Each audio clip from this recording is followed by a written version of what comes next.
I wanted to welcome you guys to this special presentation with Pamela Rose, who's a fatigue coach based out of the UK.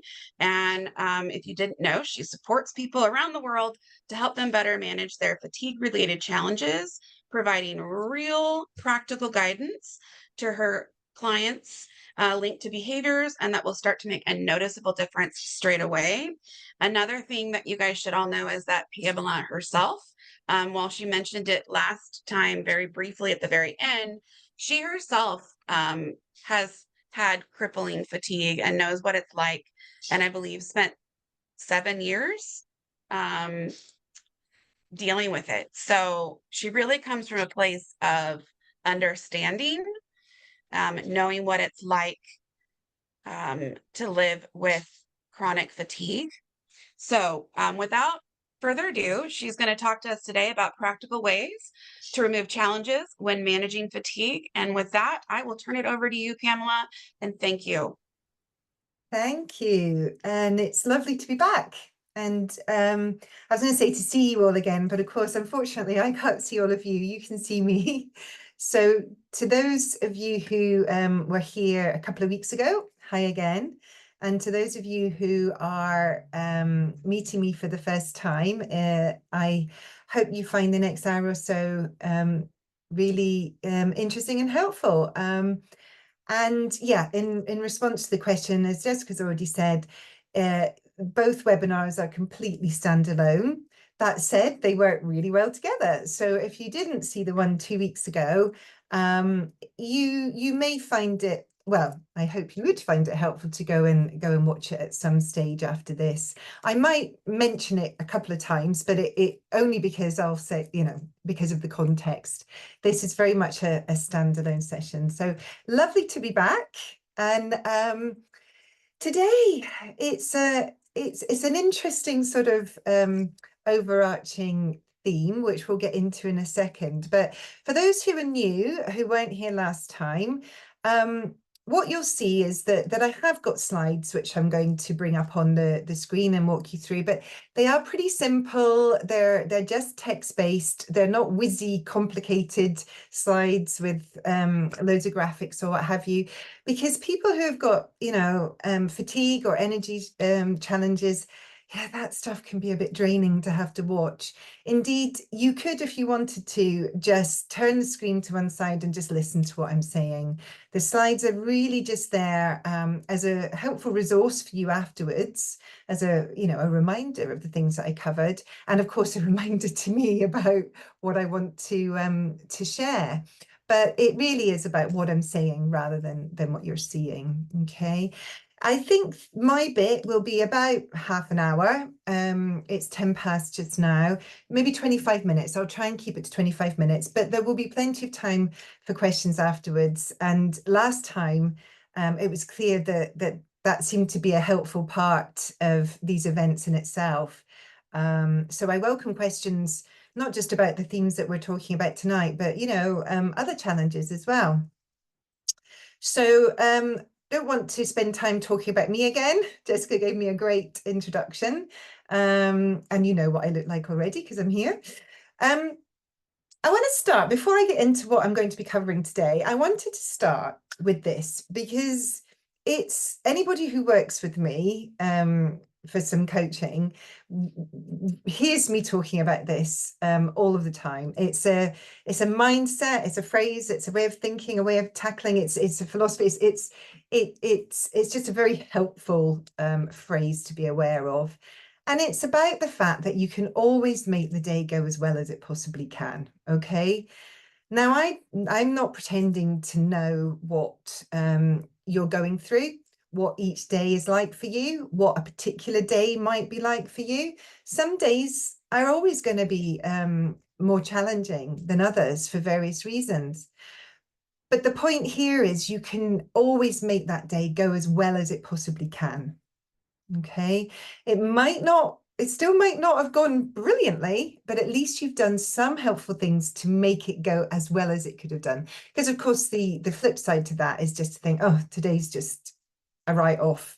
I'm just gonna go through it, keep my fingers crossed and hope I get out the other side okay, which is never usually the helpful way to tackle things. So we're going to loop back to this later on, but I wanted to start with this because the theme for today is, as it said on the title slide, it's all about how you can remove some of the challenges that people often face when managing fatigue.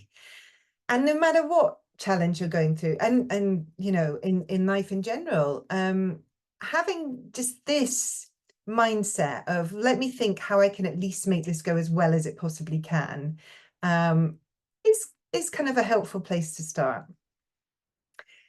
Now, as I say, it's a big topic, big theme. So I've picked four. I've picked four challenges that I see coming up quite a bit with the people that I help. It's about communicating with others when you've got this kind of health challenge on your hands. It's about the benefits of learning how to respond to situations rather than react to them. Then we're back to another very much a practical topic, which is socializing when you have got less energy than perhaps you would like.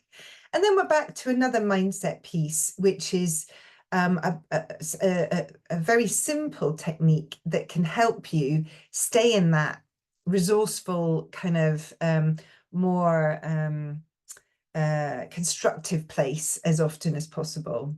Okay, now it's fair to say these are just four topics that, as I say, I find myself helping people with quite a bit. We'll have a chance in the Q&A if you have other things.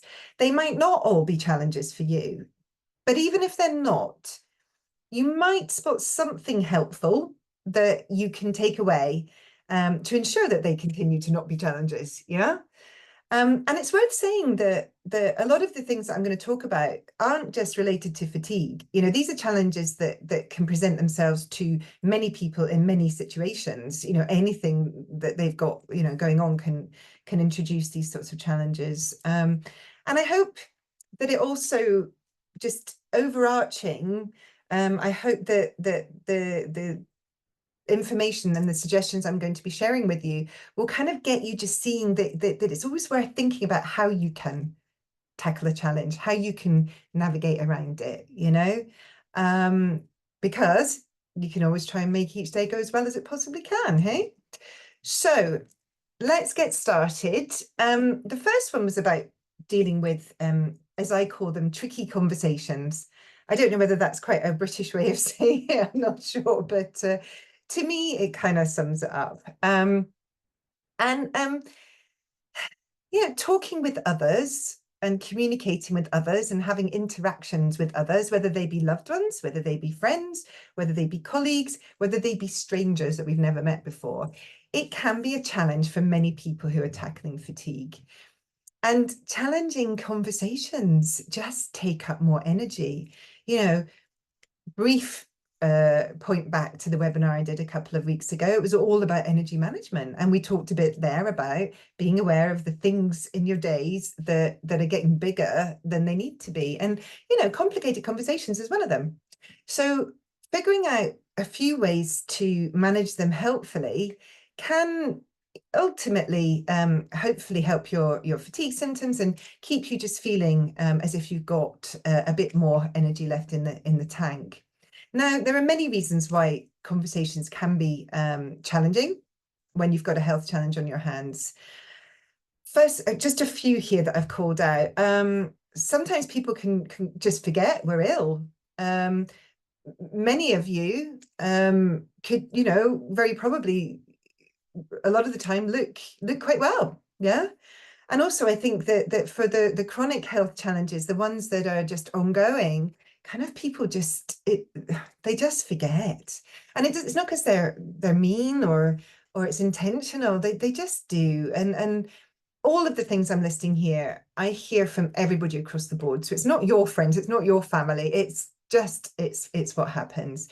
The next point is linked to that, this compassion fatigue. You know, when we first get ill or when this first, we get a bit more attention, and then people just are kind of like, oh yeah, and it's not they're not meaning to do it, but they just get back on with their lives and start to kind of sometimes forget that maybe we're still going through something.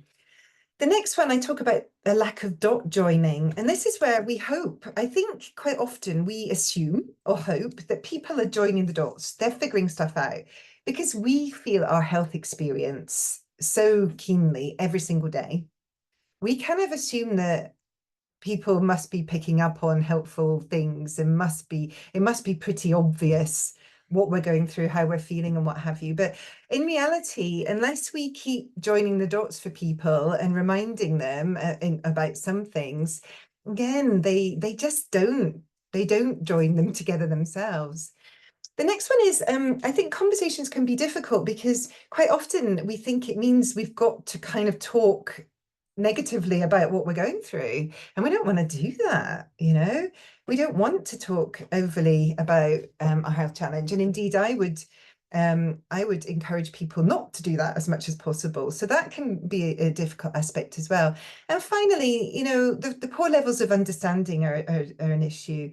Whatever health challenge somebody's going through, if it's a chronic one, if it involves fatigue, unless somebody's going through it, it's really impossible for them to truly understand.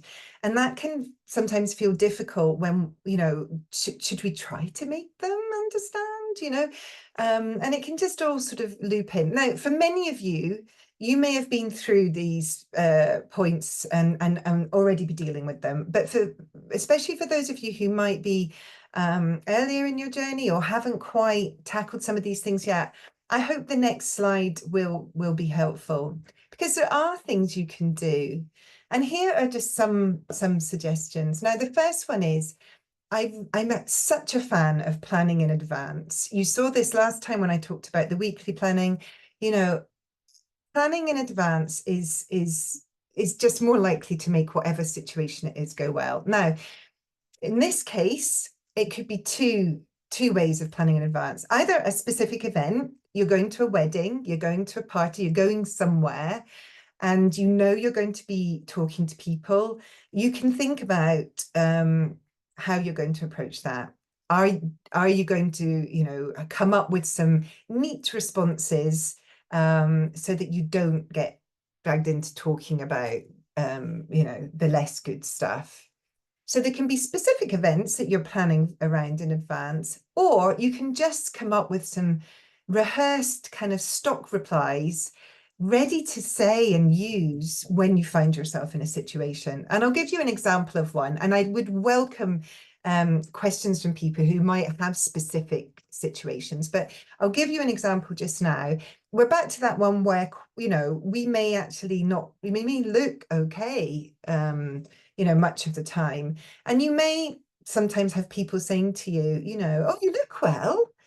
And sometimes it can be difficult to hear that, because, you kind of sometimes wonder if people they don't quite believe we're as not great as we are saying we are. And you just don't know what to say. You kind of start, if you're not careful, you over justify how not great you are in order to kind of put them straight. And that's not helpful, as I say. So a quick rehearsed reply could be along the lines of, somebody says, oh, well, you're looking well. And you say, oh, well, that's nice to know. I just wish the inside matched the outside. That's a really nice, quick reply. I might have touched on that in the Q&A last time. It's just ringing bells. But if not, or if you haven't watched that one, that's a really good example of, you've got that rehearsed. That's what you say in those situations. You'll be less likely to find yourself on the spot thinking, what am I going to say? The next couple of points are really much more about dealing with the situation. So I really suggest, especially with those closest to you, having a bit of a chat. If communicating with them is proving to be a fairly regular pinch point for you, have a chat with them. There are some really helpful things you can talk through and agreements that you can have. For instance, maybe if it feels right, say to them that, you know, it would be helpful if they could stop asking you how you are so often. You absolutely appreciate that they care, and it's their way of showing that they care. But actually for you, there's only so many times you can say, not feeling so great, you know, in a different way. And you don't want to have to keep repeating that you don't feel great. So maybe agree that it would be helpful if they stopped asking you how you were all the time. And that let's agree that your default setting is that at the moment, you're working on it, but at the moment, you know, the default setting is that you don't feel brilliant every day. But the deal is, if they agree not to keep asking you how you are, you agree that you will share any sort of outlier days. So any days that you're feeling that you know, particularly not great and you need something from them, or the days where you're feeling better than you have been for a while, you will share that, okay? But on the whole, it's helpful if they don't, you know, they maybe ask you in the, you know, in the morning, because it's nice to ask people how they are, but just not repeatedly. Again, this might not be something you're experiencing, but worth mentioning. And the final points on this side are, you know, it is difficult to get people to really understand. You know, I help people for various reasons for finding themselves tackling chronic fatigue, and none of them are particularly pleasant and very difficult for people to understand if they haven't been in that situation. And sometimes the best thing to do is to just try to accept that and let it go to a certain extent. And the reframe is to, you know, think, well, lucky them for not, you know, for not having ever had to sort of tackle this. But trying, you know, many people I help start to get a bit caught up in that. And if you're not careful, you can start to resent people for not understanding, and it's not their fault. So sometimes letting that go can be helpful. We'll touch on that a bit more in the social slides in a couple of slides time. Like I say, maybe help them join those dots. Don't just assume people are, you know, if you've got a treatment day tomorrow, which means that you know it's sensible not to do too much today, don't assume that people will always remember that that's the case. You know, maybe they should, but they possibly won't. So just accept the fact that maybe it's helpful every week to remind them that, you know, Monday's going to be a bit quiet because tomorrow is my treatment day, whatever the situation is. Yeah. Join those dots a bit for them. You do need to take a bit of energy to do that, but it might just make things a bit easier as a result. And yeah, you know, using positive, I mean, this is often used as a helpful tip for many things, but positively kind of recognizing and thanking people for the helpful things they're doing, you know, is a much easier way to converse with them about something you need or you'd like them to do differently than asking them to stop doing something. You know, oh, it's really helpful that you're making dinner more often while I'm going through this, you know, period where I'm having to be really careful. You know, that's really, really helpful. Thank you so much. Rather than, don't forget you've got to make dinner every night. Not saying that's what you would be doing. I'm using extreme examples to illustrate the point, of course, but positively enforcing and recognizing and thanking them for the things they are doing to help, rather than, you know, focusing on the less, you know, the things that you want them to change, can be a helpful way to tackle these conversations. I really hope we'll have a good chat about conversations in the Q&A, because there's lots we can talk about, but I'm really keen to move on because time's ticking on here. And the next one's a mindset piece, okay? And it's a pretty quick thing to cover, but I wanted to mix up the guidance I'm giving. Some are very practical things, and two of them are much more mindset adjustments that you can make. Because tackling challenges is first and foremost a mindset piece. If you want to tackle it, you know, in order to even want to tackle a challenge, you need to feel that you want it to be resolved, that you know, you want to have the strength of will to want to improve the situation or make the day go as well as it can. And if you're in a less helpful, constructive mindset, you're not going to be as ready to tackle it in that way, okay? And, you know, the theme of today is about the fact that a chronic health journey brings its daily challenges, or at least weekly challenges. Yeah. And over time, these repeated challenges can start to hit us emotionally. Okay. Even the most on it, disciplined, positively focused people can have days for various reasons, maybe linked to their health on a particular day. They can have days where it's just feeling a bit less easy to stay in that place. Yeah. And if that's not managed when it happens, it can all start to build up. And what you can do is you can start to actually lock in unhelpful mindset patterns. Your brain starts to pay attention to regular thoughts and regular ways you're dealing with certain situations that are maybe not that helpful, but it's not. All it's spotting is that you do that all the time, and it will think, well, this seems to be what she wants to do when this situation happens. And left to just build and build, for some people, this can just start to slide into a place where when these repeated daily challenges happen, our brain just jumps to this less helpful place and is kind of primed to start to expect the worst, which is the opposite of being in this lovely constructive place where you're going to tackle it helpfully. Yeah. You know, as I say here, it makes it far too easy for us to jump to unhelpful conclusions and reactions.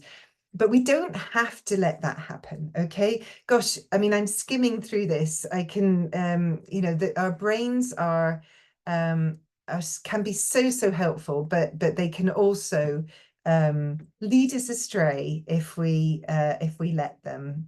So what I want to introduce you to today, it's a very simple mindset technique. Okay. And first of all, some of you may already be aware of this, but for those of you who aren't, I want to just explain that when we have a challenge, when a challenge presents itself to us, you know, or even anything unexpected, you know, a loud crash in the kitchen, you know, an unexpected noise or what have you. When our brain detects a potential issue, it fires two circuits. There's a short one that goes straight to our limbic system, our amygdala, the back of our brain, straight there. And that's our threat response kind of center. So it goes straight to alert. Okay. But it also fires a longer circuit that goes round to the front of our brain to this area here, which is where we apply logic and rational thinking and contextual thinking based on what we know about this situation from when it's happened before, you know, which is a much more helpful place to be. Yeah. So if we let the short circuit take over, if we decide to just act on that one that's going straight to our threat response, we will go into emergency reaction mode. Okay, it primes us to, it gets us heightened, our blood starts pumping, we're adrenaline fueled, and we're ready to kind of run if we have to. Yeah. And of course, sometimes that might be the right thing to do, but it's likely that most of the time, it's more helpful to let this bit kick in so we can think more logically about what's this situation, what's that noise? Oh, that's just the pan falling off the shelf again. That's happened before. Nothing to be too worried about. I'll pick it up next time I go through, you know, rather than panic. What's that, you know? So letting this logical part of our brain kick in when a challenge presents itself is as simple as just pausing for 5 seconds, 5 to 10 seconds, to let this bit start to kick in. Okay. It's as simple as that. Think of getting a clumsily worded text from somebody. You can either, as soon as you read it, let this bit kick in and just start to, you know, overthink and react basically, and let yourself get upset and cross and what have you. Or you can think, no, I'm just going to count to 5, let this bit kick in, and then go, Okay, so they haven't worded it very well, but I do know what they meant, and I don't think it's quite as clumsy as it's coming across. So I'm not going to send back a fire off a, immediate reaction response. I might pick up the phone and have a chat because actually I think that might be easier. It's just allowing you to deal with that challenge in a more helpful way rather than jumping to the reaction place. Okay. So pausing for just a few seconds gives you space to decide on the best response. And next we're on to another more sort of practical theme, which again is a challenge that I help many people navigate, which is how to maintain some kind of social life when you're going through a health challenge, especially one that involves fatigue, because socializing can quite easily end up, requiring quite sizable amounts of energy. Of course, it depends on the specific situation, but it's not unusual. And it can be difficult to know how you can actually maintain a social life while still being the right amount of smart about what you're doing every day and how much energy you're using. It can be difficult. I mean, I have people coming to me even wondering whether they're allowed to even want to maintain a social life, which is so sad. I mean, of course you are, but it does need some management. The reasons that it can be difficult to maintain a social life are numerous, but I've called out a few points here. It can be difficult to keep basically having to decline invitations. Many I hear this from many people that they like being invited to things, of course, but it's just really horrible to have to keep saying no because you can't get there. You can't, even if you got there, you wouldn't be able to stay very long, and that can just feel sad. And please, again, this might not be you all of the time, but there might be times when this starts to come in a bit more than others. Yeah. You worry about if you do go out and socialize, what are people are going to ask or say? We're back to that first point, having conversations with people. It can be difficult because we can feel ships fading away, or we worry that they will. And so we end up pushing ourselves to do things to keep those connections going, but then it doesn't feel great. So then our brain starts to worry that socializing isn't great. And as per previous point, it's not that difficult for your brain to start to link socializing with being something that doesn't tend to go well. And you don't want that to build. And also the final point there, it's easy to worry that if you do go out and socialize, as I've said here, you'll get yourself into a spot. You'll find yourself with a situational challenge on your hands where, I don't know, it's clear you need to get home, but you're not sure how you're going to get home, and you worry about that. But there are things you can do to keep your social life going, even within whatever the particular challenges of your health issue are at each point. So here are a few tips. The first one is size your friends. Now, this will make much more sense to people that have watched my previous webinar by now. For those of you who haven't watched, don't worry, it will all make sense when you do. This is about the fact that I'm sure we all have some wonderfully high energy friends in our lives, or colleagues or relatives, whatever. And they can be huge fun, but they can also be quite energetically demanding. Yeah. So if you're going through a spell where you're having to be particularly careful about your energy levels, maybe have a think about the people that are in your life and size them based on their energy, how much energy they take. There will be people, like I say, who are high energy, hugely fun people to be around, but that you need to perhaps limit the amount of time you see them each time. And then there will be some other friends who are much more low energy to spend time with, much more chilled. And that with those, you can see them maybe more often and for a longer duration when you do see them. So think about sizing them energetically, and you might on some days recognize that you need to focus more on the smaller energy friends rather than the higher energy friends.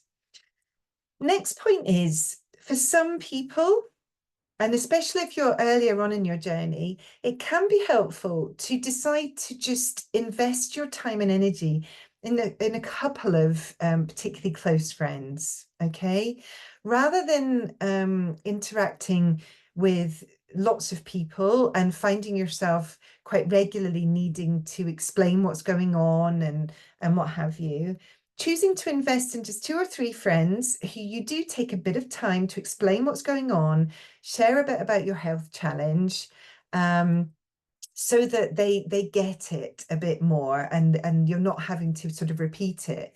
And then these are also people who can then maybe, if you give them permission, go and update other friends on how you're doing, you know? So can be helpful at first to invest, like I say, in a few close friends rather than necessarily keeping up with everybody. The next point is linked to the declining invites thing I said. You know, it can be difficult to have to keep saying no to things. So a suggestion on how to avoid that is grab control of some of the plans. Rather than sitting and waiting to be invited to things, shape your own thing. You know, invite a couple of friends to you, or to a local cafe or something that you can shape and design and create a lovely social activity that you know you can commit to. Yeah. Now, does take a little bit of energy, of course, to do the thinking and the shaping and the inviting, but how lovely to have that to look forward to. And it doesn't have to be too short. You know, you can plan something, think about it now, invite them next week, and the thing itself isn't happening until the week after. It doesn't have to be, you know, an intense activity. And that can make such a difference. Yeah. And the final point is set expectations. Sometimes when we're invited to things and we feel we can commit to them, it can be, you know, we can start to find ourselves having concerns that, well, what if on the day I know I don't feel quite well enough and what have you. So why not set expectations? When you accept an invite, say to them, thank you so much, I'd love to come, and you know, everything's feeling good at the moment and I really, you know, I'm looking forward to it, but you know, unfortunately, one of the things I've got to manage is that I can't always predict exactly how I'm going to be. So I might end up needing to decline, but please know it's because I really am looking forward to seeing you and I want to enjoy it as much as possible when I do. So if it feels right to take a rain check and postpone, I'll let you know. And that's a really lovely way to explain it, because you're saying you can't wait to see them and that you want to make the most of it. But that means that it might mean you have to change the plan. You know, hopefully not, but at least you've set their expectations, so it's easier to do that if it does need to be done. Now, we got just a few minutes left to cover this final helpful way to tackle challenges. And it's another mindset piece. I do a lot of help with the people I'm working with around the mindset and you know, how to try to increase the chances that we're feeling in that lovely kind of, as I say, that place where we really feel on it and armed and resourced to tackle things helpfully. Yeah. But it can be easier said than done to stay in that place.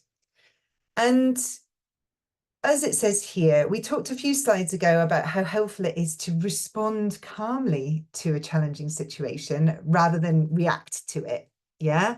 And jump at, you know, reacting and acting too quickly and maybe not helpfully. But there are some lovely proactive things you can do to not only, you know, to have to deal with that in the moment, but to make it more of your default setting and to make it easier to remember to pause and let this bit kick in. Because ultimately, we want our brain to be our best friend, not our worst enemy. We want it to be working for us and to keep us forward focused and resourceful, not sending us these repeated, thoughts around the more negative elements of what it might be perceiving, because that's just not going to help in any way or form. And this is back to this point that I shared at the very beginning of this talk, that we can always make the day go as well as it possibly can, theoretically, but we've got to want to do that. That's a mindset job. We've got to want to make the day go as well as it possibly can in order to then make even just one or two small adjustments that could well make a difference. Yeah. Feeling confident and resourceful really means that we're better placed to deal with whatever challenges life sends our way. So I mentioned this word a few minutes ago, and what I want to introduce you to, some of you may already know this, so it's a helpful reminder, but for some of you, it might be new information. I want to just introduce you to the helpful art of reframing. Now, we haven't got much time left, so I'm just going to skim through it for now, but reframing isn't about changing a particular situation that you're in. That's not always possible. It's about changing your perception of it, because you can either let yourself default to looking at the negative, less great angle of something, or you can pause, let this bit kick in, and you can choose to look for the more helpful and resourceful angle, okay? Because it's that place that you're going to be better placed in order to kind of figure out how you can challenge it and make it go as well as it can. It's about reframing is about choosing to find that more helpful perspective, no matter what the current challenge is, which may sound easy in theory, but it can be difficult for people to actually make work. So my final slide for you today, or the final slide with the helpful suggestions on it, I've got a quick tip for you as to how to start to get good at this reframing bit. And it's as simple as 1, 2, 3. First of all, you notice that there's a challenge. You notice that there's something going on, and you spot that you are erring on looking at it from the more negative, unhelpful angle. Okay. For example, oh no, I can feel my symptoms coming on already, and it's only early morning. Yeah. But the clever bit is, I want you to try and remember to tag on a couple of words. Once you've identified what that unhelpful view is or thought is that you're having, tag on 2 words, but luckily. Or if that feels a bit of a push, maybe something like, but at least, or but the good thing is, yeah, onto the end of that thought. So you end up with, oh no, I'm feeling bad already, and it's only early morning, but luckily. And this helps you bridge moving from the unhelpful thought you're having to the much more helpful one. So, oh no, I'm feeling bad already, and it's only early morning. But luckily, I know that if I rest for a while and stay calm, it's likely that I can ease things a bit. So I'm just going to focus on that. Tagging on, but luckily, it doesn't change the situation, but it can kind of just help you see a helpful perspective, okay? And if nothing else, just remember those 2 words. I have clients who use this all the time, and even their little kids start to go, but luckily, and I mean, what a lovely thing to introduce your children to early in life, reframing. So it might sound simple, but it really works. Spot the unhelpful thought that you're starting to have about a situation, tag on, but luckily, and let that help you bridge it and move to that more helpful perspective.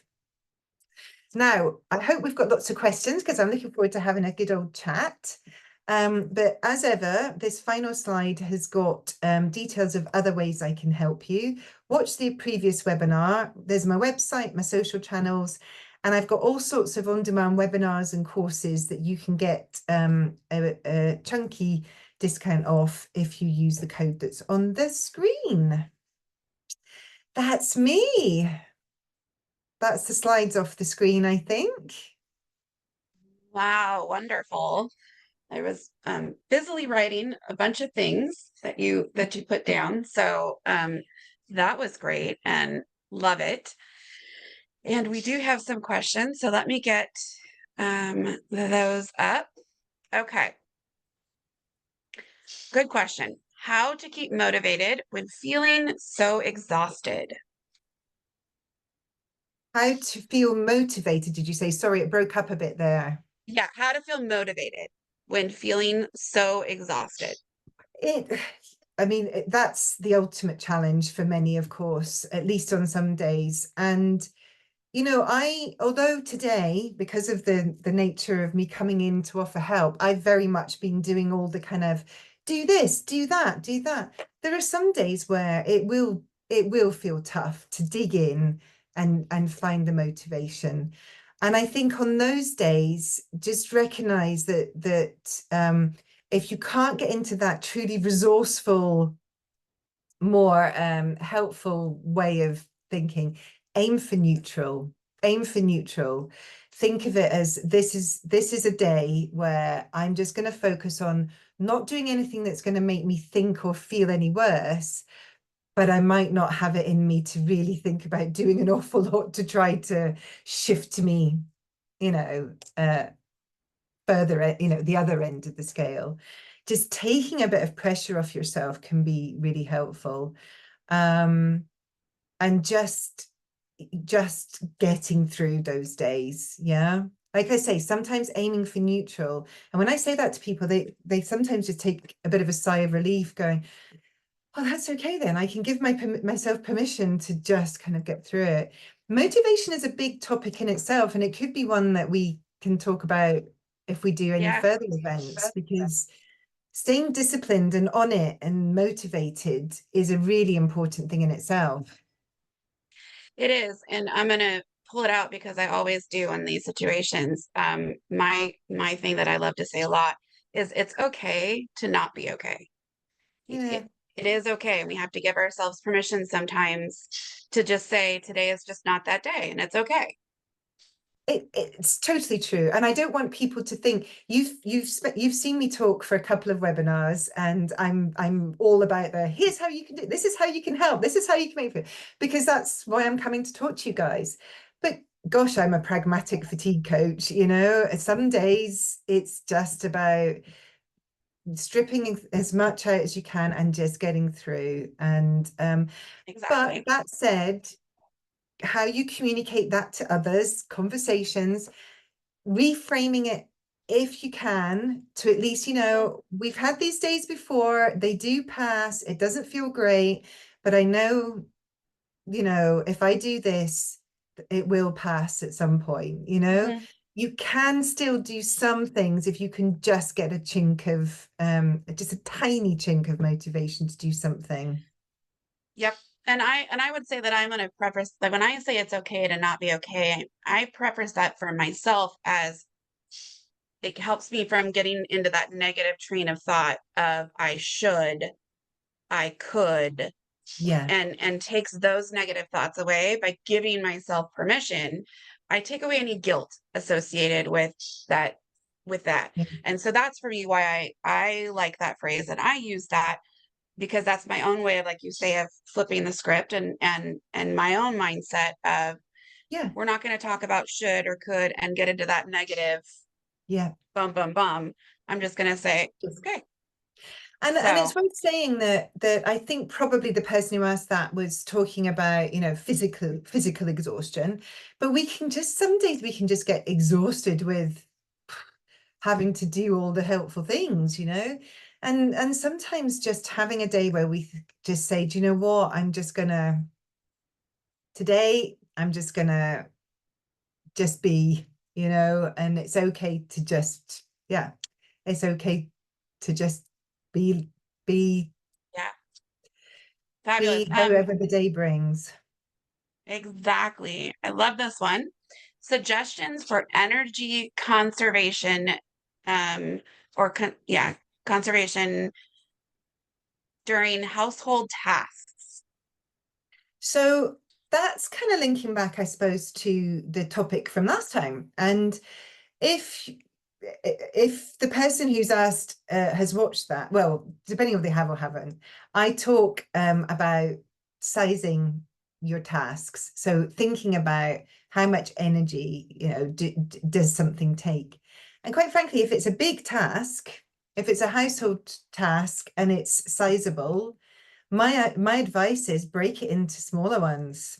You know, break the bigger tasks into multiple smaller ones and get through. What was the specific wording about the question? I just want to check that has it gone? Suggestions on energy conservation during household tasks, but I Yeah. agree with that. Like So I if you think if you break it down. Yeah. It can be really easy to get caught up and just think, if I just get the bathroom cleaned in one go, then I can go and rest. And many people think that that's actually ultimately going to be a helpful approach because you got it done and then you can rest. I can tell you, having helped hundreds and hundreds and hundreds of journeys, I've seen that it's better to go for that than that. Rather than getting it done and then resting, break it into smaller parts, spread them out across the day, take pauses in between, and you will conserve your energy much, much better. exactly like scrub the toilet, go rest. Yeah. Scrub the sink, go rest. Exactly. And I guilty of that one was have always been in that like if I'm going to start something, I want to finish it. That doesn't work. And So I've had to that's really, the I'm opposite, working isn't hard it? on that. That's the opposite of where you're too motivated almost, and you're kind of like, I want to get this done. So again, it's about moderating that. And it might not be perfect, it might not be how you would like to do things, but if it's the helpful way and it's going to mean you get to the end of the day feeling as well as you can, it's worth it. Yeah. But Absolutely. there were a few tips in the first webinar. So if that person hasn't watched that yet, there could be some other things in there. Yeah. And somebody just put in the comment, something I tend to do is delegate or have an IOU if I Yeah, can't well, do things either. That's great.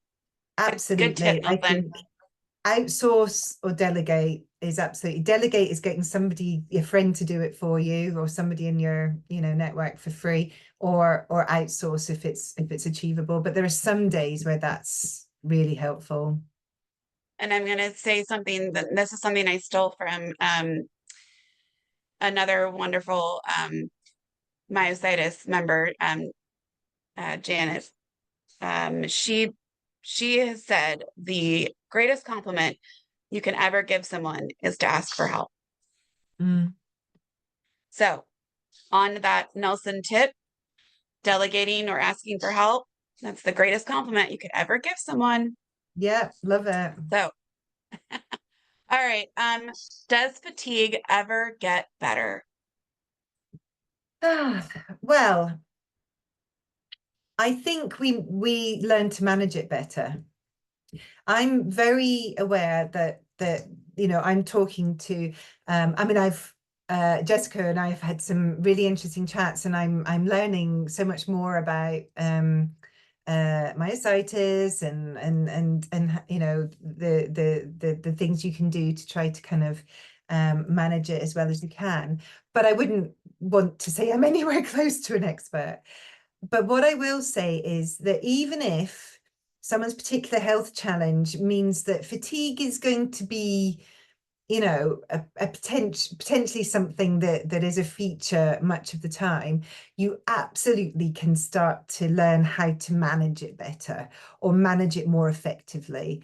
The key things are get your energy flowing throughout the day, be honest, work out using the guidance I gave last time, work out how much energy you've got on average every day, and tricky though it is sometimes, prioritize so that you're shaping your day to fit the energy you've got, Wow, rather than trying to shove your energy into the day you want to live. Yeah.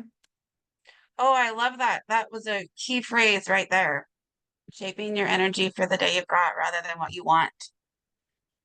I mean, Yes. that's the place to get to. And that takes a good Yes. dollop of acceptance, but boy, does it make it feel, the days feel better.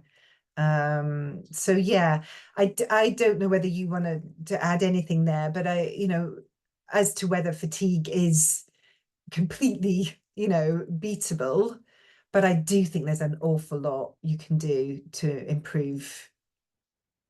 Well, yeah, I agree with that. I think it's a complicated answer, and I don't think that there is a straightforward answer in the sense that myositis is an ever-changing disease. And if you're in a flare versus when you're not in a flare, your energy levels will vary based off of that. Mm, Sometimes the medications we have to take um, to combat this disease can be very draining and very fatiguing. Um, whether you're in chronic pain on top of chronic fatigue, all of those things are gonna affect your level of fatigue. But I mm, agree that that's why it's so important to learn how to better manage it so that we can have the best day possible. yeah, Um, and yeah. that's the key. That's really the key. And you never It's know, sorry, you never yeah, know what small little adjustment on a day could have made quite a big difference. It's always worth looking for those helpful things that you can do, for sure. absolutely. Um, I'm not sure that this is something you can answer, but we'll ask it. But how to combat sleeping through the night? I wake up and can't always get back to sleep for 1 to 2 hours. Gosh, I mean, I talk about sleep a lot with my guys, but it's a difficult one to answer in a general kind of way because it's usually about getting into why. Um, sometimes it's because people wake up and they get busy brain, or they might start worrying about things or what have you. Um, so yeah, it's a difficult one to answer in general. But there are some, it's not my area of expertise, but there are some people out there. I would say if there's one thing I see helping pretty much everybody is think about some things you can do when you wake up in the night to at least ensure your system stays as calm and steady as possible, because whatever the reason for waking up, that's always going to help. So sometimes Yeah, it's, breath work, if that's achievable, or a sleep meditation, a yoga nidra, if anybody's heard of yoga nidra. There are a number of things you can do to just calm your system and increase the chances of it being happy to drift back off again. exactly. Plus, there's also sleep experts. A lot of times you can get a referral to some sort of a sleep specialist, and they can walk you Yeah. through some of those things like you're talking about. There's quite a bit of science behind it. So there's quite a bit there. But I agree that's going to be very individualized. Mm. Okay. Any psychology hints and tips dealing with life-changing disease? I'm not. Um, I mean, gosh, these are really important questions, but they're quite, big ones to answer in a general setting. My area of guidance and help is very much around the mindset management, encouraging people to see that we do actually have much more control over how we think about our situation and deal with it than we may realize. But of course, if there are sort of deeper psychological um, issues that somebody may find it helpful to work on, then it's about going to an expert in that area. You know, the one common link, I mean, like I say, I help people with a range of reasons for having fatigue, but um, they're they're all a certain amount of tough. chronic fatigue, never mind the other symptoms that somebody might be having, but chronic fatigue is life-changing in itself. You know, and it's difficult to deal with that, and finding at least some levels of acceptance and some kind of peace with that is so helpful, so important. But gosh, it can be tricky to actually do. Some people manage to do that on their own. Some people find it helpful to be part of a community and get inspiration and to see that other people are going through the same. And other people find it helpful to work with a practitioner to be guided to that place. Acceptance is a tough thing for many people to achieve. And unfortunately, it's not a once and done thing either. You don't sort of say, right, I've dealt with accepting what's going on, then it's easier to accept on the better days. It's the less good spells that it kicks in again, and you have to keep revisiting it. So please also it's something that really I think most people go through to some extent, and ask for help if you need it. Exactly. And I would say that acceptance doesn't ever mean that you're giving up. No, And I gosh, think a lot no. of people, but I think that there's a correlation in some people's heads that by accepting it, they're giving in and they're giving Giving up. in. And I think that that's an important thing that we have to separate that in our head, that Yeah, acceptance does not mean that you give up or you've given in. Acceptance, in my way, I look at it as acceptance is me taking back some control. yeah. It's not, it's So, the opposite of surrendering. It's actually a mm-mm. very strong place to get to. Acceptance and determination are not mutually exclusive. In fact, they work really well together. And that kind of determined, acceptance, yet, because what's the opposite of acceptance? Denial, resistance, rejection, probably those sorts of, and they're not the sorts of mindsets that are conducive to overcoming challenges and tackling things helpfully. So yeah, you're spot on. Excellent. Okay, let's see. Um, I think you addressed this in your presentation. How can I manage my fatigue when I'm out with friends or at an event? But I'll let you touch on that again. Well, I would think get to know your achievable energy limits, so that whatever you're committing to on a particular day, you know that theoretically it is achievable.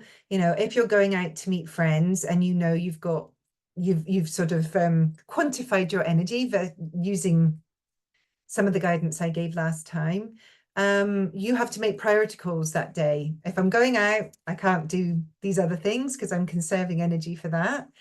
And then size it up, shape it, plan it. Proactive rests. Remember, we talked about that last time. Don't rush to get there and then immediately go and meet people. And then there are so many ways you can actually reduce the energy of your social activity, whatever it is. I'll give you a couple of other examples.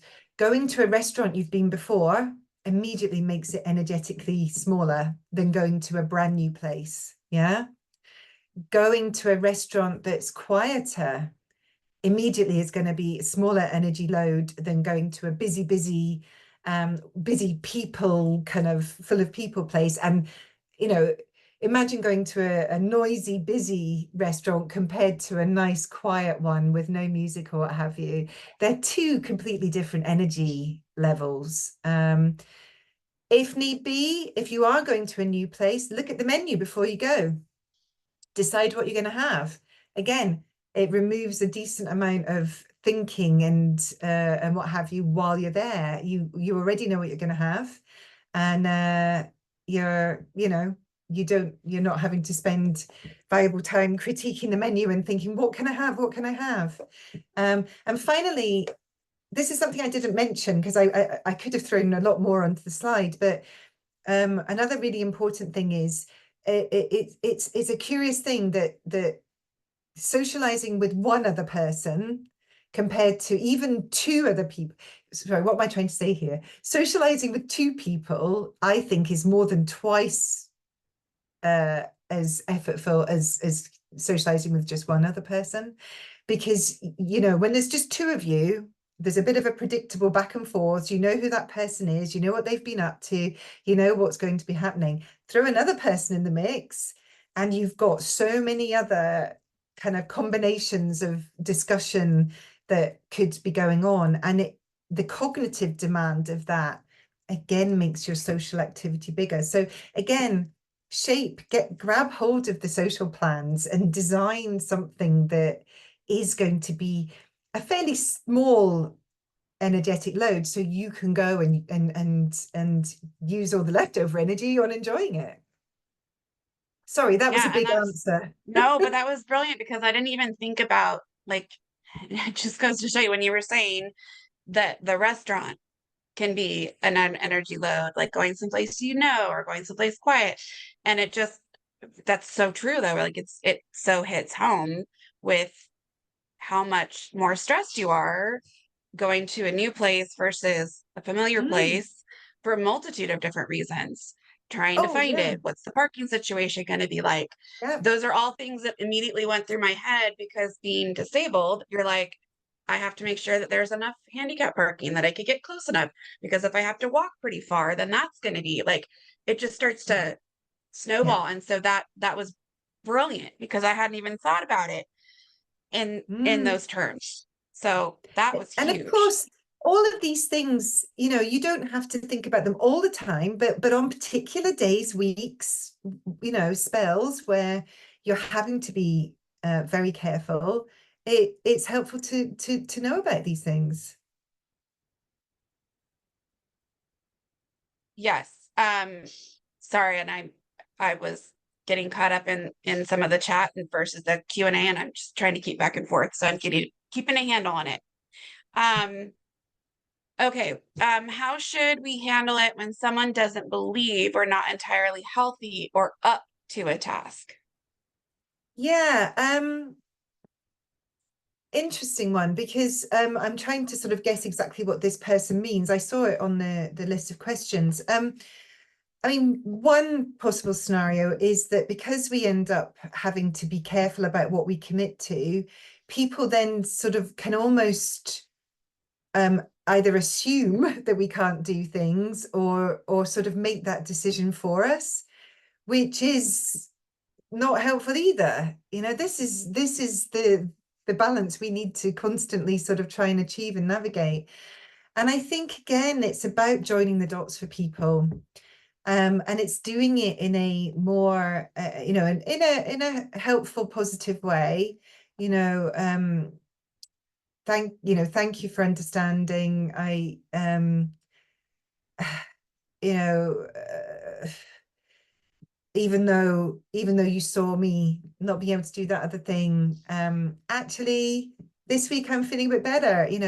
I'm figuring out how to manage my energy levels. So if I say I can do something, I'm pretty sure these days that it is achievable. So don't worry about me. I'll let you know if something, and try and have that sort of conversation, because we've talked about people who don't get it or don't understand, and of course to extreme, this is a horrible thing to say, but sometimes we come into contact with people who just don't care. Hopefully not very often, but it's always possible. Then you've got the other scenario where people care too much and are trying to overprotect us and trying to say, well, you shouldn't do that, you mustn't do that, or what have you. And I guess maybe that's the other scenario that this person might be asking about, where you need to kind of just join those dots and say, I get why you're saying that, but actually this is different.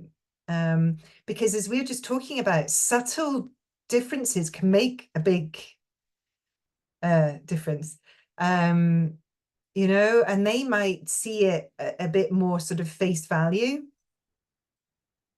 Yeah, and I also think that I like what you talked about too earlier is about coming up with some of those pre-scripted responses so that you have an idea. But the one that really struck me that I wrote down is when, especially in a situation where if somebody's not believing that you're as sick as you are or whatever, I really liked your like, oh, that's good. I wish the inside looked as good as the outside, Yeah. and it could be something with like, oh, well, that's great that you see it that way. I really wish my inside was as reflective as the Yeah. outside. And that Because that gets kind of brings across somebody up that short. it gets across so much, but you're accepting the compliment and you're not getting into lots of negative over justification about the fact that actually you don't feel very well, because that's not helpful for, really in any situation. Yeah. Yeah. No, no, very, very good. Okay, so next is sister comes and lists all the fun things that she did that week and then gets annoyed if I say anything about my world because it's negative. When she leaves, I'm exhausted. How do I change the situation or my attitude? It's yeah. It's a tricky situation. Again, I'm sure many people have had similar ones. I think ideally it is about having a conversation with your sister, and I mean, you don't want to get into a situation where you're avoiding her because your brain is starting to assign that every interaction you have leaves with you feeling, exhausted. So I think it's about trying to set the agenda a little bit more, I suppose. Again, I like to suggest that people do it in a more positive way, in that, if you were going to have that conversation, it would be more along the lines of really looking forward to seeing you, um, and hearing what you've been up to. I'd love to share a bit about what's going on here as well. And, you're kind of teeing it up a little bit or what have you.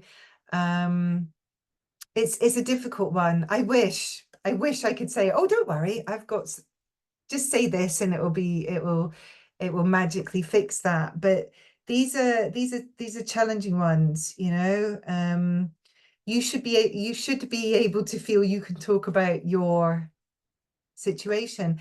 The only thing I'll say is, as I've said a couple of times, I'm not a huge fan of, and when I was going through my own health challenge, of over talking about the less good elements of my experience. And although I would touch on a couple of things if it was helpful, I would try to focus more on what had gone well and my achievements, Um, so you can think about how to have conversations where it isn't quite as negative. But maybe there are some things that you need to share that are always going to be difficult for somebody to have to listen to.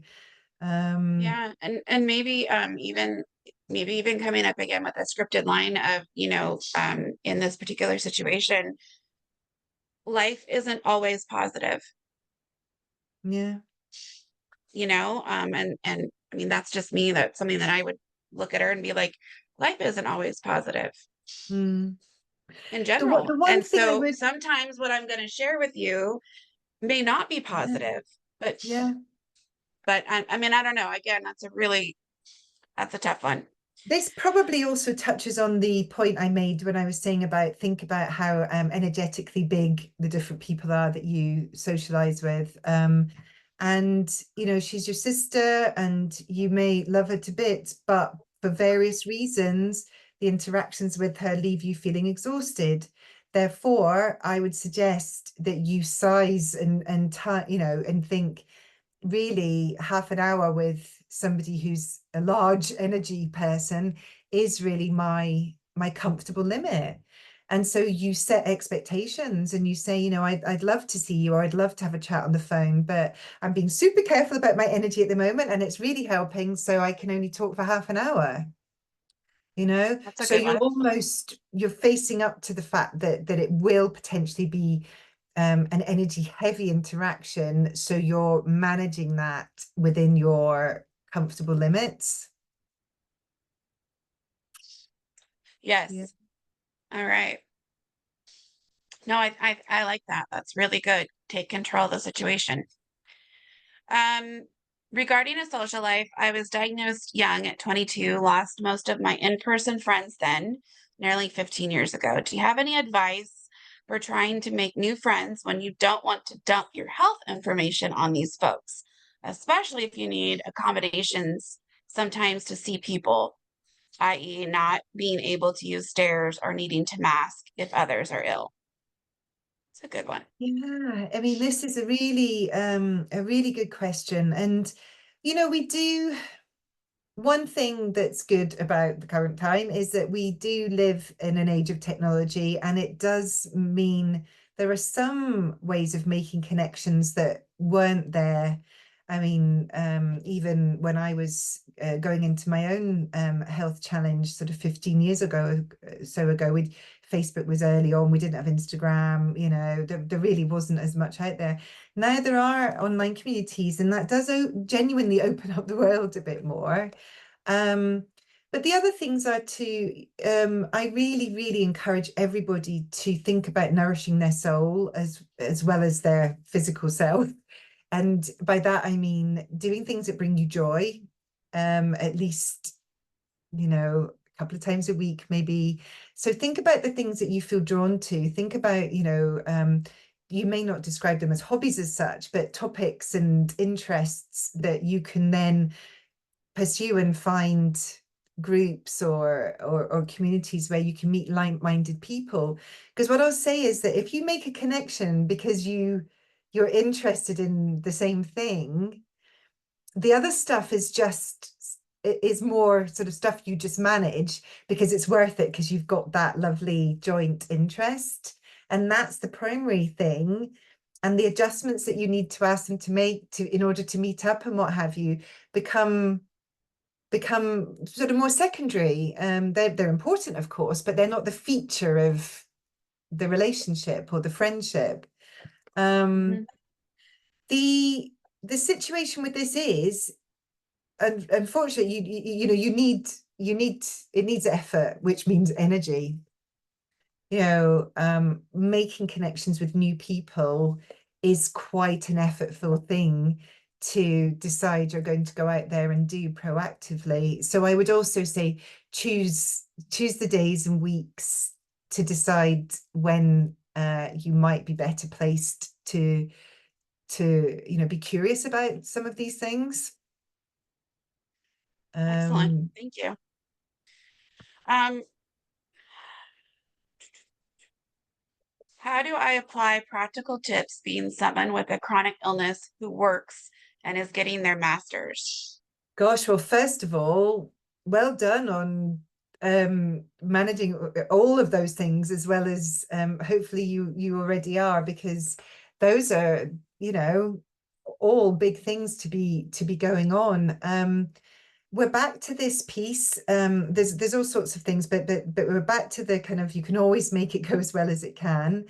But basically, if you've got your chronic illness, which is there every day to some extent, you are working and you're studying, I would suggest, energy management, pacing, prioritizing, sometimes making difficult priority calls is has got to be one of the most helpful things you can do. If you're not doing that to the best of your ability, then it's you're going to be leaking energy all sorts of places that you could, avoid doing. But prioritizing is, we're talking about socializing, that's lovely too, but probably that would be the thing that has to go a lot of the time if you're busy working and studying and having to be careful about your health. But there are always ways. Don't Please, remember, small adjustments can make a difference. And sometimes it's not about adding in something else, a new approach or practice. It can be just doing things slightly differently. my approach to resting, taking proactive breaks. Don't wait until you're, oh gosh, I've got to stop, I'm exhausted. Take small little time outs. It can be super, super helpful. But yeah, gosh, all, well done on I obviously can't talk to this person, but if you're even remotely juggling all those things, then all credit to you. And just small little adjustments can make all the difference. Sorry, I'm getting a bit waffly with my question, with my No, answering no, here. no. This is great. No, that's great. Great advice. Um, okay, sometimes the idea of but luckily can set up the healthy, positive mindset. But could you talk about how positivity can be toxic when positivity is not realistic? Yeah, so you may have noticed that I do use the word positive and positivity sometimes, but I don't overuse it. I talk much more about being resourceful, being constructive, forward focused, practical. Yeah. Because I think sometimes there's a lot of pressure that we're supposed to be positive the whole time. And in this kind of super shiny, you know, go, go, go space. And that, I don't think that's realistic. So yes, if some days you can choose to use that P word, lovely, how wonderful. But um yeah, if you've got people around you or even self pressure that's making you feel that you need to use that word as to describe how you are, remember that it's not about being positive. You could be positive but be sitting around feeling lovely and positive but not actually doing very many helpful things in that day. Yeah, I and would I think yeah. so. I'm so sorry. Go ahead. No, I was just going to say, I think it's much more helpful and action focused to think about being constructive and resourceful and accepting and determined. Those are the states that it's more I think more helpful to aim for. Yeah, and I think that in regards to your adding that, you wake up and you feel really horrible and you're starting to have that negative, like the shifting of the mindset. Your example of but luckily, you weren't then saying but luckily today is going to be the best day ever. It Everything's was that brilliant. wasn't that No, wasn't what you were saying. It was flipping it, but you could also use other words. It doesn't have to be but luckily. It could no. be yes, it could be yes and it could be Like I say, what was the one I said? But at least, you right, know, but at blah least blah blah. But at least the yeah, good thing is, or the point being, think of a slightly kind of constructive, helpful bridging phrase to help you. yeah, Yeah, and over time, your brain starts to get used to this reframing activity, and it does become easier. It is a practiced art right. that does get easier over time. Yeah. No, and I think that that's just a really great thing that it doesn't have to be the words, but luckily, it can be yes, and it can be anything. So if but luckily is doesn't call to you as a person because you think it's that it has more of a toxic positivity in your brain, then don't use it. Pick a Yeah. different set of words. And Um, with that goes with yeah, everything. I think our exactly. brains, we're all different. And I mean, another one is the word acceptance. Many people just have heard that so often and find it so difficult to achieve that they start to really dislike the word acceptance. Fine, pick another one. I use these words and phrases because I'm, generally sort of explaining the point. But if you don't like the word acceptance, pick another one, understanding, finding peace with, whatever works for you, because it's really important your brain feels comfortable with the words you're using. Exactly. Okay, we're getting down to the last nitty gritties here. How can one explain experiencing anxiety attacks when not feeling depressed or stressed? It's pretty uncomfortable to describe this symptom. Yeah.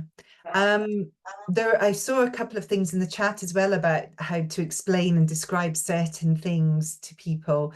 Um, to be honest with you, I would signpost them to just look into it or what have you, kind of outsource to them, just say, I've got this difficult situation where even though I'm not, like this person says, on the whole, I'm feeling pretty good, but every now and then my system gets up and what have you. Interestingly, there's an awful lot more talked about in that place at the moment with regards to the nervous system getting activated. It's a lot more talked about. There's a lot more books, journals, podcasts, YouTube videos on those topics. And I would outsource to these things and just say to people, have a look at this. It kind of describes what I'm doing. Because you're right, if you're feeling anxious, trying to describe it is not going to be helpful. To the person who asked the question, I would say, also, though, please remember there are some lovely, and this is something I help a lot of people with, anxiety and fatigue do quite often, at least at times, tend to go together sometimes. So there are all sorts of things you can do in the moment to get those anxiety levels down. A system that's overloaded and overstimulated and overwhelmed and worried about how you're going to get through and having challenges thrown is one that is going to be really prone to getting kicked into that more anxious kind of state. But there are some lovely things you can do to coax it back down again. And I really suggest you look into those. I help people a lot. There are gadgets you can use. There are meditations, there are breath works, there are all sorts of things you can do that are accessible nowadays and quite, scientifically studied and proven that will get that stress response down. Yes, absolutely. And the other thing I would throw out there is if you're a member of any of the myositis communities out there, whether it's on Facebook or any of the support groups or anything like that, that would be a question you could throw out. You could say, hey, how do you guys explain this to your family members? And you're going to get a bunch of different people that are going to come back with a bunch of different responses. And maybe one of those is like the perfect what you've been looking for and somebody else has already thought of it. Coming up with these catchphrases Yeah. that you can use to explain to somebody. Sometimes somebody else already has a really good one. And it's just a matter of asking in the forums,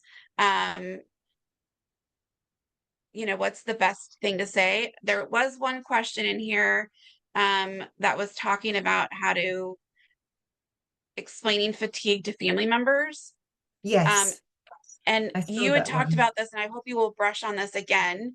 You talked about explaining the difference between sleepy tired.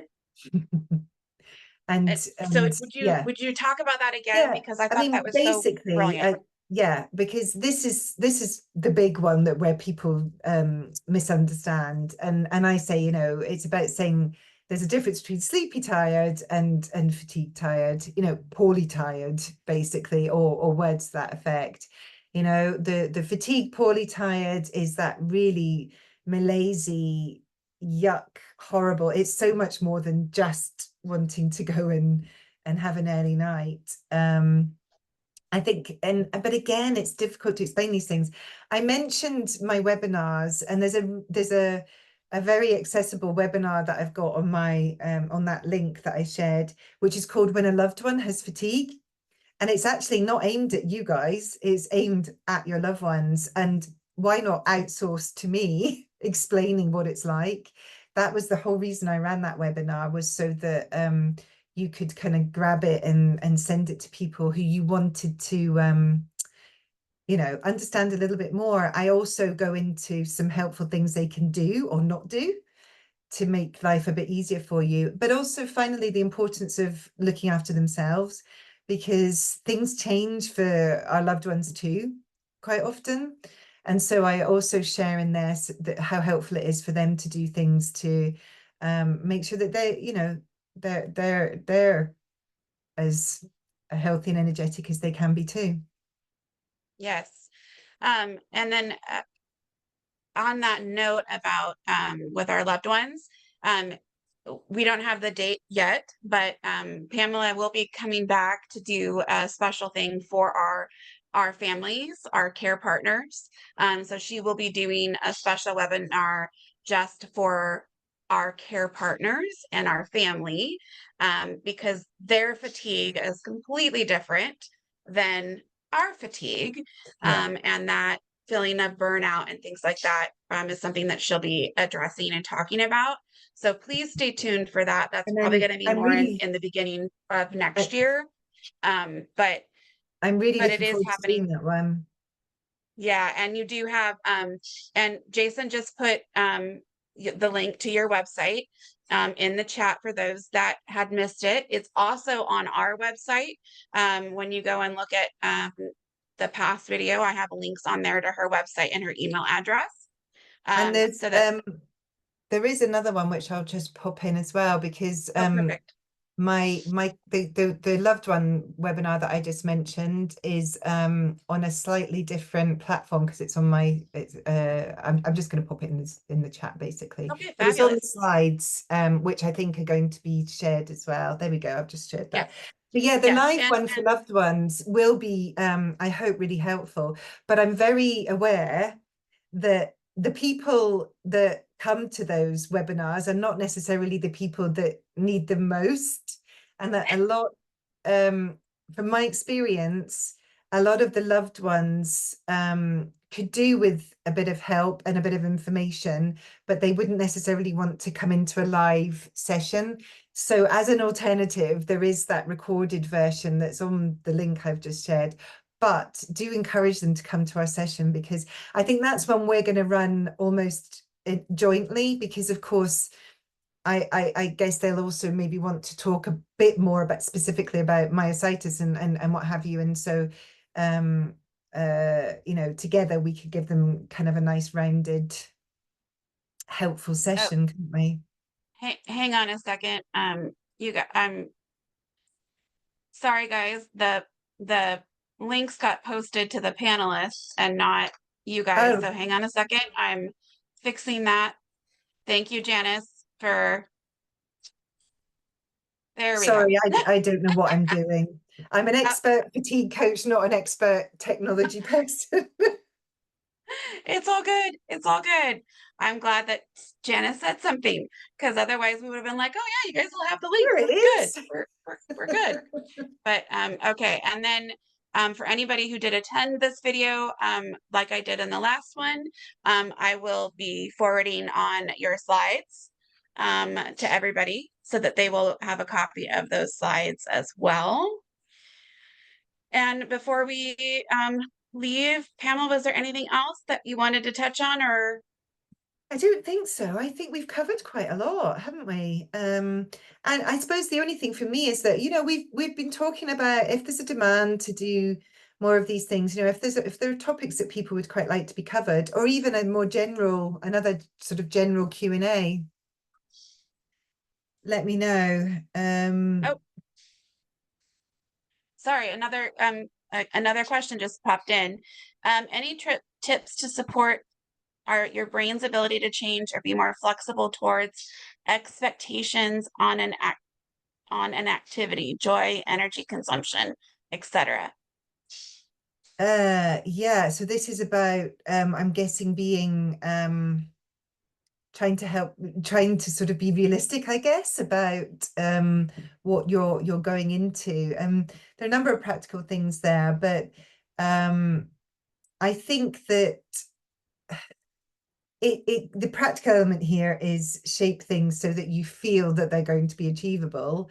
The mindset thing is to be honest and realistic, perhaps. There is we might talk about this more if we do a further deep dive on motivation, but there's a thing where if we get excited about how well something's going to go, and then it doesn't quite hit that, it actually can feel quite difficult.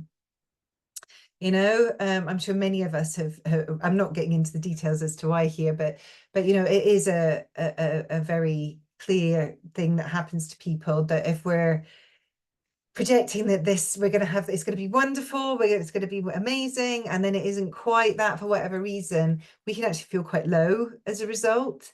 So I think being realistic and just sizing things and planning things that you feel are going to be achievable is a really helpful thing there. We can do an awful lot to get our brain helping us, but we can't make it achieve the impossible, I suppose. And if it feels that something's just not manageable, we can't convince it otherwise, really. I don't know whether that's So he put another, he said, for example, some tech devices oh, say we don't seem to be doing well today, and it could shift our bias to make us feel worse. yes. I mean, I'm a big fan in gadgets and things. I wear my Aura ring. I'm tracking all sorts of things. But that's a really great example of where reframing could come in. You know, if you see your device telling you some information that's, you know, I think it's worth paying that attention, of course, but oh, my, you know, my watch is telling me my readiness score is low today, but luckily I know lots of helpful things I can do to conserve my energy today, and I know the importance of stripping out things that you know, I'm going to focus on making the day go as well as it can. Nevertheless, you know, it's getting into that reframe again. I'm reading this information. I'm taking it on board, but I'm choosing not to let it define my day. You know, it's that Exactly, sort of exactly. approach. Yeah, just looking at and like, oh, okay, well, luckily I now know that I need, I have more knowledge. Yeah, yeah.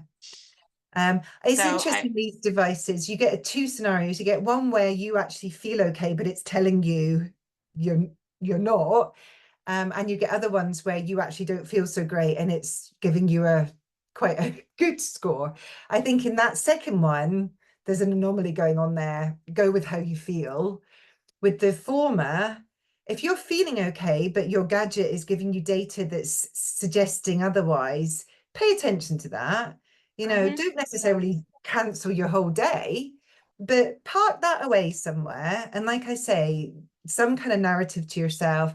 Interesting. I'm going to take that information on board. I'm going to bear it in mind today, but I'm also not going to let it define my day before it's even started, sort of thing. Mhm. I'm going to read this really quickly that was put in the chat. It says expectations are premeditated resentments. Gosh. I was like, wow, that's a but it is. If you think about it, I mean, sometimes we put out these expectations and they cannot necessarily be. So anyway, Yeah, yeah. I mean, it's this is why it's just really helpful. I know I keep saying the same thing because it comes down to this a lot of the major basics, which is being yeah, accurate, get the facts, know how much energy you can comfortably commit to each day, how much socializing is achievable for you, how much housework in one go is achievable to you. Design your days around this helpful information, but be honest. You know, if you're not honest and you're setting expectations that you can't achieve, it's not usually, or you know, it's likely that it's not going to go well. yeah, But then no, we're back very, to very, very, very acceptance true. again. And that's what I've loved about this is again, you frame things in ways that hadn't thought of. Example earlier was, going to lunch. There's a big difference between going to lunch at a restaurant and have been to before, to going to lunch at a brand new place that you've never been to before, and that the energy drain is going to be significantly more. It's truly breaking things down to that level, to really understanding how much energy you're giving on a given day, which really does help you plan that day better and make your day more successful, and And less of after a those while, boom and busts. yeah. And after a while, it'll feel a bit effortful at first, but after a while, you start to spot the most helpful things to pay keen attention to, and you do start to more effortlessly slot into almost just being strategic about every day. But at first it can be really helpful to get into quite specific detail in that way. Yeah. Yeah, Gosh, absolutely. have we still got people online with this? I hope this is Yeah, we do, but we're good. We're good. And I'm very conscious um that people have got, if we're here to talk about dealing with fatigue, and this session's going on quite a long time, so I do wonder whether we that's, should wrap it. yep, Um, and I agree that, we'll have to revisit and talk about motivation and other things like that. But again, we just thank you so much for putting these presentations together for us and helping us. Um, it's been a it's been pleasure, it mind really blowing. has. So, Um, and we look forward to working with you in the future. well, I would love to come back, and anything you need help with, just let me know. But for the meantime, I hope these two have been a helpful start and introduction to, if nothing else, to take away from these two webinars. There are always things you can do to make, as I said, make each day go as well as it possibly can. Yeah, practically or mindset wise. Yes, Good yes, place to yes, go. yes. Excellent. Well, thank you everybody for attending, and look forward to what the future brings, because there will be more collaborations. I can guarantee it. So There will be more Pamela. that's right. As much as we can get. All right. Thank you Have a all. really good rest of your day, everyone. Take care.